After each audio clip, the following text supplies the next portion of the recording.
Bureaucracies the world over are the butt of criticism over red tape. Some of it serves the purposes of opponents of big government, or of private sector interests who think they could do a more efficient job of delivering services than the government and its agencies, and make a profit. Bureaucracies are an easy target, according to the size of their taxpayer-funded budgets and the demand for their services. The Hospital Authority is a case in point, despite its reputation for delivering a high standard of affordable universal health services.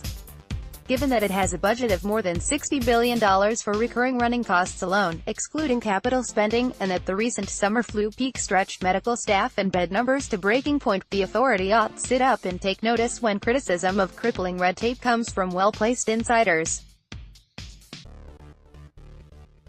2 years to install computer icon, hospital red tape going too far, Professor Gabriel Leung, Dean of Medicine at the University of Hong Kong, set the ball rolling.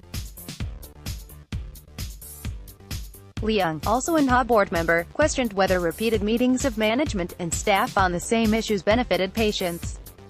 According to Leung, this culture had resulted in a bloated structure that warranted reflection by management. His concerns were echoed a day later by another board member, Charlie Yip Wang Tong, who said frontline doctors should be less involved in meetings.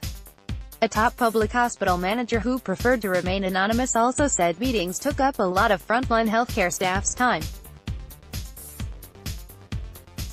He cited the preparation of an annual plan setting out targets for a group of hospitals.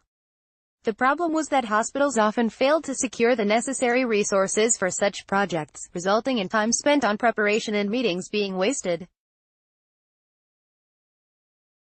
Medical sector lawmaker Dr. Pierre Chan, who works in an HA hospital, cited the most egregious example, the need for nurses to fill in 10 forms for newly admitted patients under the hospital accreditation program, when a single form would suffice.